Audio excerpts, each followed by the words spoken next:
छत्रपती संभाजीनगरच्या भाजप जिल्हा सचिवांकडूनच निवडणूक आयोगाच्या पारदर्शकतेवर आक्षेप। सिल्लोड नगर परिषदेसाठीच्या प्रारूप मतदार यादीमध्ये मतदारांची हेराफेरी, कमलेश कटारी यांचा आरोप।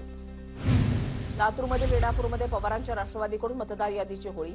मतदार यादीमधील चुकांमुळे लोकांमध्ये संभ्रम, एका मतदाराचं नाव अनेक प्रभागात असल्याचा प्रकार उघडकीस। जालन्याच्या भोकरदनमध्ये मतदार यादीमध्ये सावळा गोंधळ, एकाच कुटुंबातील व्यक्तींची नावं वेगवेगळ्या प्रभागामध्ये। प्राप्त सूचना हरकतींवर प्रशासन शहानिशा करणार, मुख्याधिकाऱ्यांचं विधान।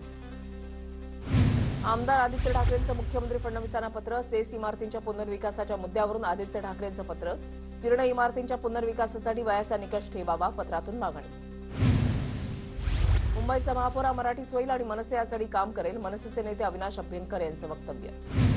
ठाण्यामध्ये भाजप शिंदेच्या पदाधिकाऱ्यांचा स्वबळाचा सूर। ठाण्यामध्ये नायकांवरून भाजप शिंदेच्या शिवसेनेमध्ये वाद। ठाण्यामध्ये सेनेच्या बैठकीमध्ये एकला चलोरीचा नारा, सूत्रांची माहिती। ठाण्यामध्ये भाजपचा महापौर होण्यासाठी पक्ष काम करेल, आपण गाफील राहता कामा नये।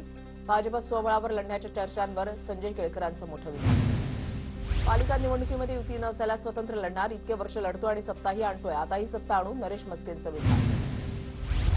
यंदा महापौर शिवसेनेचा, शिंदेच्या शिवसेनेकडून बॅनरबाजी। वांद्रेमधल्या कलानगरमध्ये शिंदेच्या शिवसेनेकडून बॅनरबाजी। दादरमध्ये दिवाळीनिमित्त लावलेल्या कंदिलावर दोन्ही ठाकरे बंधूंचे एकत्रित फोटो। या कंदिलावर बाळासाहेब ठाकरे यांच्यासह उद्धव ठाकरे, राज ठाकरे यांचे एकत्रित फोटो। भाजप आणि शिंदेच्या शिवसेनेनंतर ठाण्यामध्ये अजित पवारांच्या राष्ट्रवादीचा स्वबळाचा नारा। उपमुख्यमंत्री अजित पवार आणि पक्षाच्या वरिष्ठ नेत्यांकडे मागणी केल्याची नजीब मुल्ला यांची माहिती। अजित पवारांच्या राष्ट्रवादीकडून अब की बार 25 पारचा नारा। पिंपरी चिंचवडमध्ये अजित पवारांच्या जनसंवादानंतर भाजपकडून मन की बातचं आयोजन। भाजप आमदार शंकर जगताप यांच्याकडून मन की बात या कार्यक्रमाचं आयोजन। अजित पवार मोठे नेते, कोणाला शह देण्यासाठी कार्यक्रम घेतला नाही, आमदार शंकर जगताप यांची प्रतिक्रिया। देवेंद्र फडणवीसांना 10 वर्षांपूर्वी काटा कसा मारतात याचे पुरावे दिले, त्यावेळेला कारवाई न करता आता ब्लॅकमेलिंगसाठी मुख्यमंत्री वापर करतायत। राजू शेट्टींचा मुख्यमंत्री फडणवीसांवर आरोप। काटामारीतून रोज एक कारखाना उभा राहतोय, राजू शेट्टींचं वक्तव्य। शरद पवारांच्या कार्यकर्त्यांनी माझे प्लास्टर लावलेले एआय फोटोज व्हायरल केले, गुणरत्न सदावर्तेंचा आरोप। एसटीच्या मीटिंगमधील राड्यानंतर फोटो व्हायरल। आनंदराव अडसूळ यांच्यावर गंभीर आरोप, त्यांची ईडी सीबीआय चौकशी सुरू। अडसूळांची अनुसूचित आयोगावरून हकालपट्टी करा, वकील गुणरत्न सदावर्ते यांची मागणी।